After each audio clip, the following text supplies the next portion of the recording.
Well, good morning. We have a number of things on the agenda for today, so we want to get started, and lots of guests and important topics. I want to begin today with Major Chip Protsman and Julie Shellhammer. Got the vowels mixed up there, Julie. The dog warden for Allen County. There's some pending changes in state law which will not affect the way in which the City of Lima's police department will be enforcing our own ordinances relative to vicious dogs, and we want to make sure that the community understands the approach that's being taken. Major? Mayor.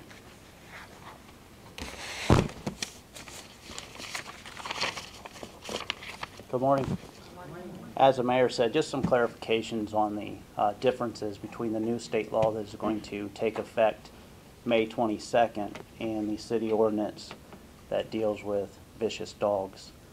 The new state law that's going into effect will no longer label the breed of pit bull as a vicious dog. However, the City of Lima ordinance still does list pit bulls as being vicious. So it's very important for those who live within the City of Lima or who are going to visit the City of Lima to be aware of the ordinances so they can avoid arrest and fines.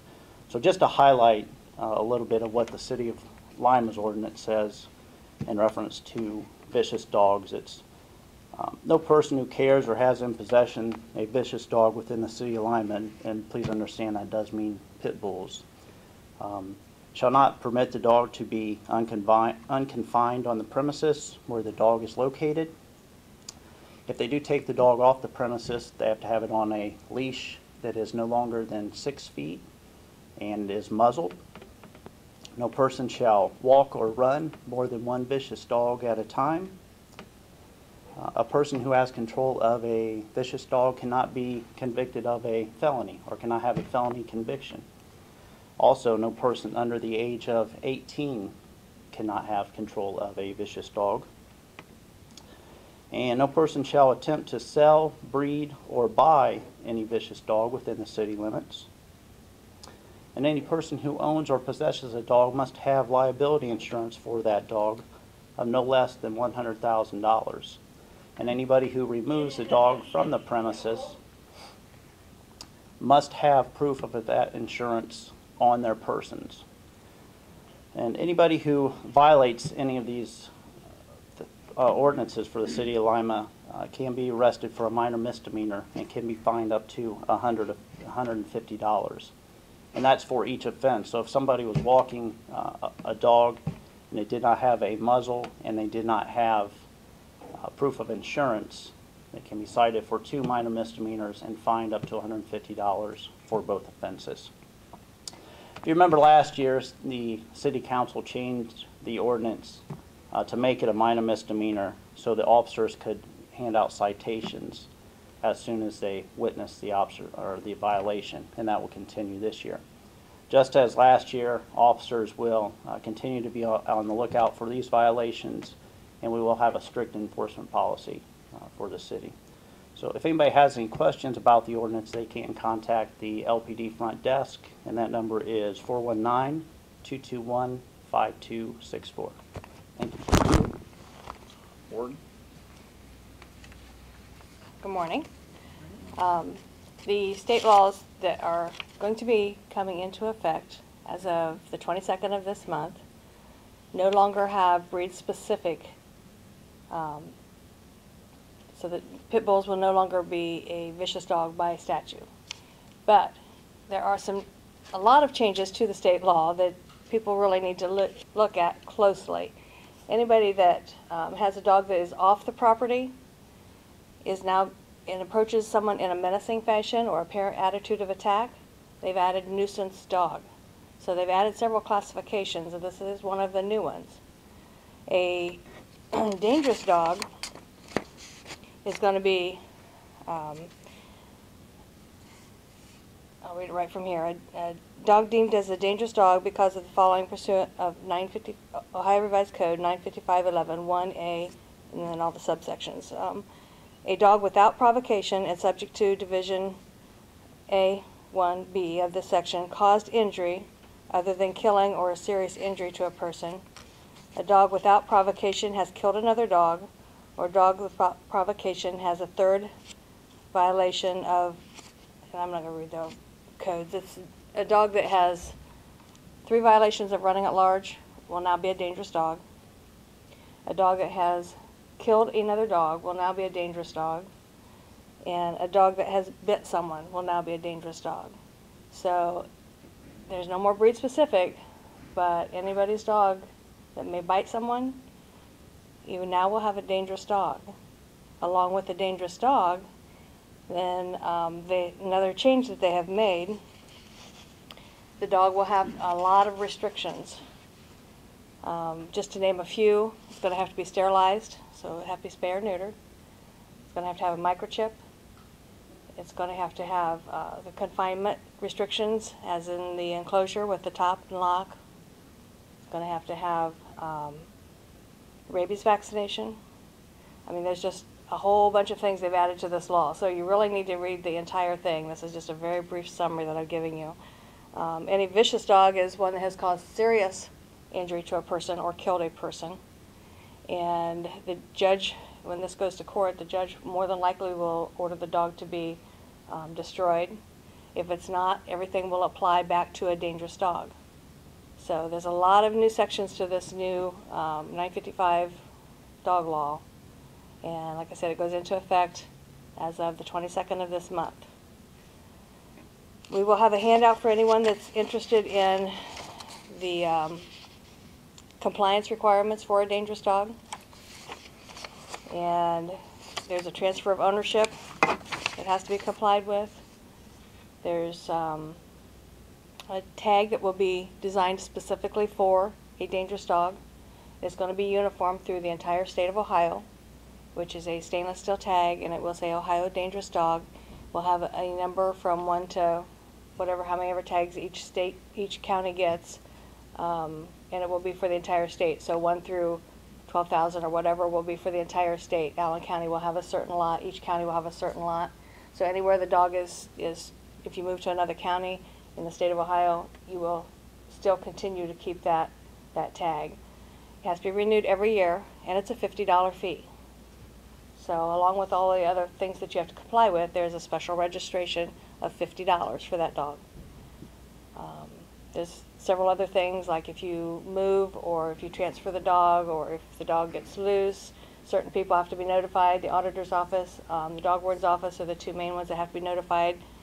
Like I said, I've got a handout. It's a 27-page House bill, and I really can't stand up here and read the whole thing for you. It's hard for us to even comprehend all of it. So we're doing the best we can to work with people, and anyone that has questions, feel free to contact my office, and we will help you out with any questions we can. So, thank you. Thank you. I might comment a couple things on this. There may be questions as to how it is that the state law can change and it doesn't change the city's ordinance. The city is a charter municipality under the laws of the state. As a charter municipality, we have home rule ability and can in fact adopt our own ordinances with our own penalties, and this is an instance of that.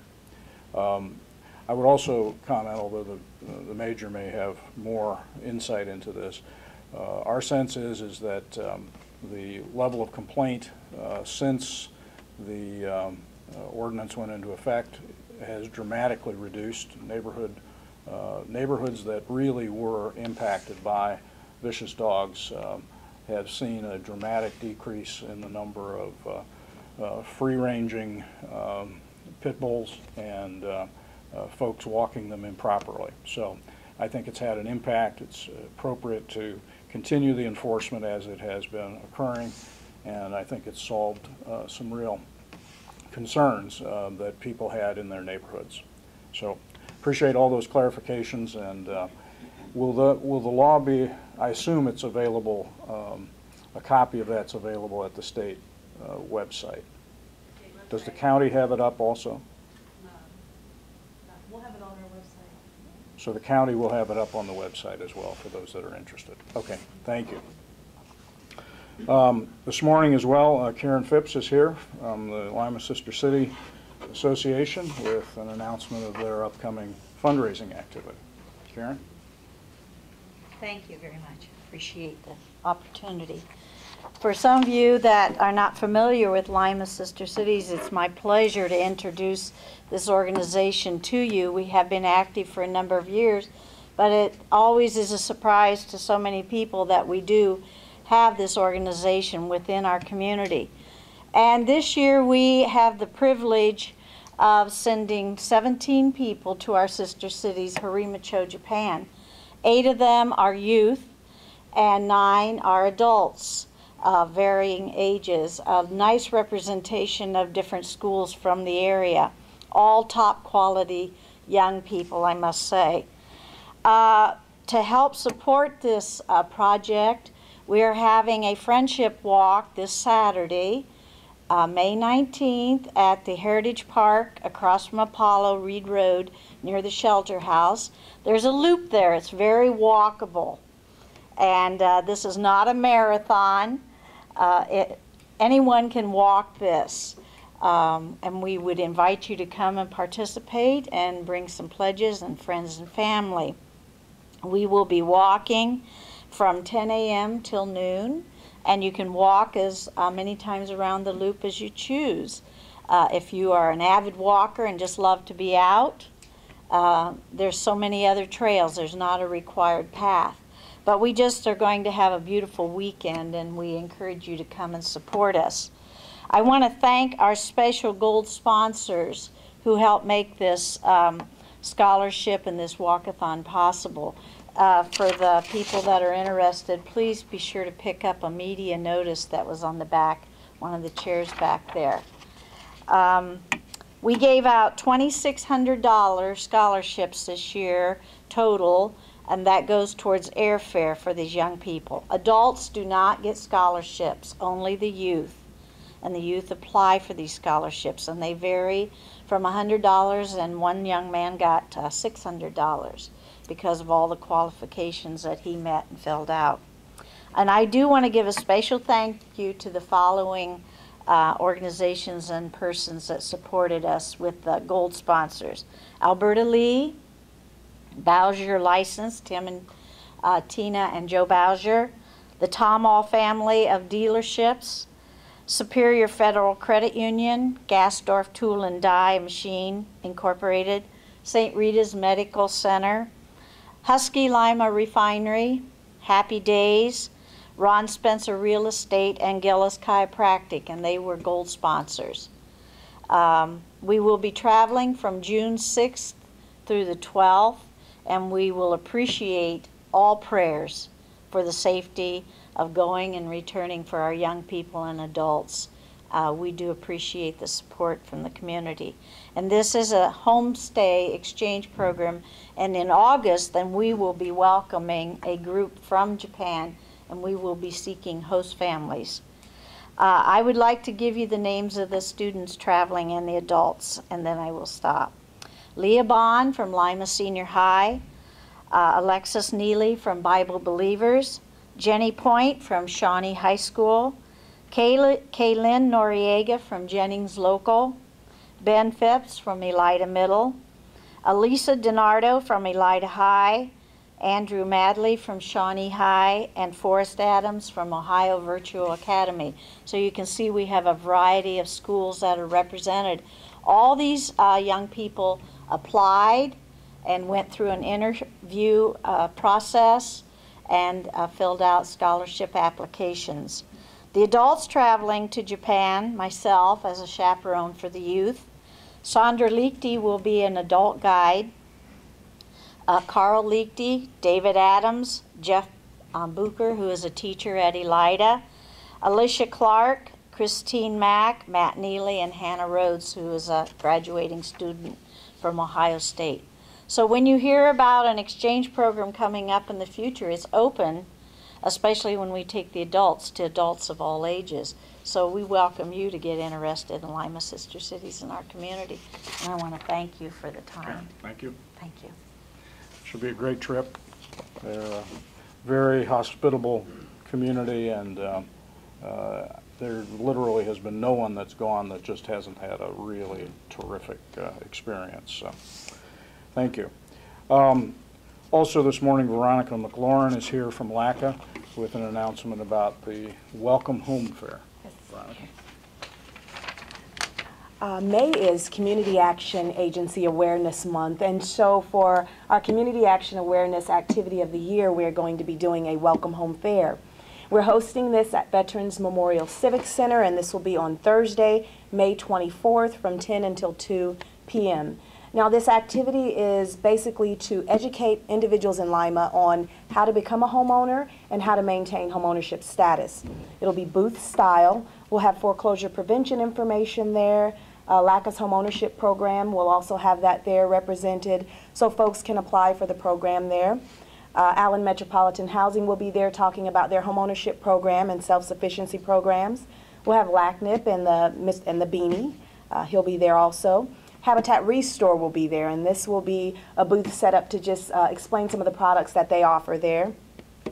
We'll have Consumer Credit Council there. D. Havens Garden will be there. Home repair and decorating projects will be there also. Again, this is to educate individuals how to maintain home ownership, to boost Lima homeownership pride also. We'll have Huntington Bank, Chase Bank, Superior Federal Credit Union, Yoakum Realty. A lot of the banks in Lima are offering programs for low to moderate income families, and so they'll have that information there. We'll also have LACCA's home housing program, fair housing, and tenant landlord information also available. So it's not just for homeowners, those individuals that want information on landlords and tenants, how to be a good tenant, how to be a good landlord to your tenant. We'll have that booth there also. We'll also have electric partnerships, emergency program there, energy program. And these are the folks that come in and do the audits on your home to let you know the best light bulbs to use and energy efficient ways to save in your home. So they'll be available. LACCA's HEAP and Rent and Emergency Assistance Program will also be available. Again, this will be on Thursday, May 24th from 10 until 2 p.m. We invite you all to come. Thank you, Mayor. Just one correction to what Veronica said. Beanie has no sex, so you can't refer to him as he. Sorry. Beanie's an it. It's an it. It's an it. So I just wanted to be, yeah, no sex. Anyways, sorry about that.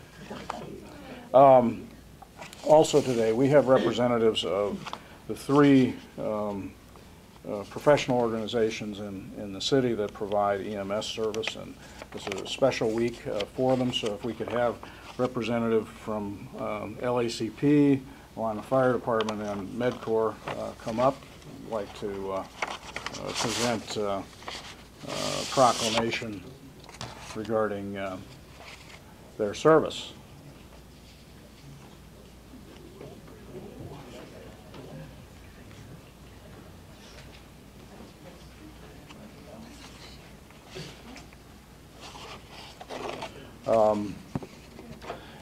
Obviously, the service that's provided is important, demanding, and one that we all really do rely on. And it's in that context that I'm pleased to offer the following proclamation.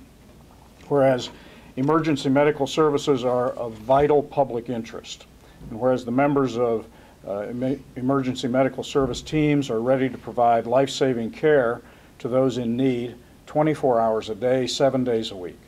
And whereas access to quality emergency care dramatically improves the survival and recovery rate of those who experience sudden illness or injury.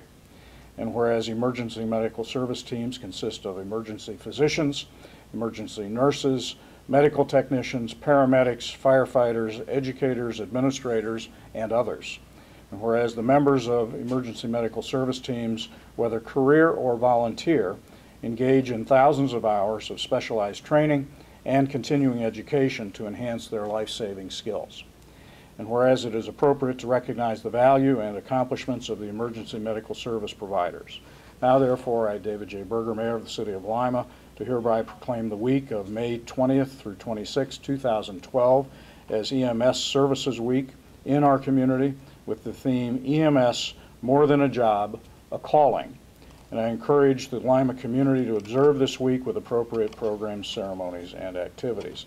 Witness whereof I have hereunto set my hand and caused to be affixed the seal of the city of Lima this day of May 2012. So I want to congratulate all of you as representing others in your profession.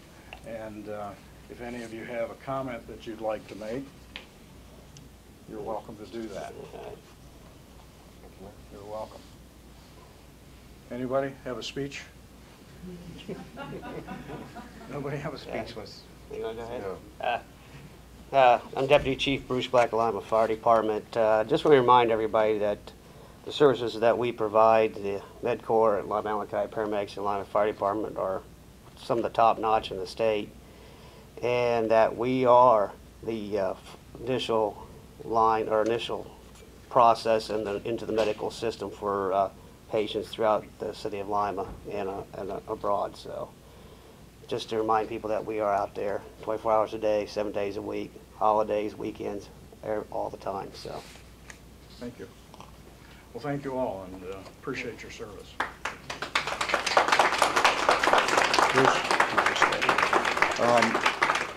While Deputy Chief Black is up here, I'd like him to comment on the hydrant flushing, which is now underway in the city. good morning, everybody. May is the month that the fire department does its spring hydrant maintenance program, and there's approximately over 1,300 fire hydrants that are within the city limits of the city of Lima. Throughout the month, we'll be going throughout every neighborhood in the city, and each hydrant will be flowed to clean the hydrants out. By doing this, residents could experience some cloudiness or rustiness in the water. We work diligently to try to keep that to a minimum. But should residents experience a cloudiness or rusty water when they turn the water faucet on, all they need to do is to turn their cold water on their faucets and let the faucet run for a period of time until it clears up. It doesn't take very long for it to clear up. So that's basically just to remind people, especially before they wash, especially whites or whatever, that to check their water to make sure that the water's clear. You also have a material to add to the... They can come to the, I believe, the utilities billing office up here on North Central has some small bottles of laundry soap that will take the rust out of clothes, and they can stop by the Central Fire Station. We do have some down there also. Okay, very good. As the new deputy chief, were you informed that part of your responsibility was to do the laundry? That and bring muffins too.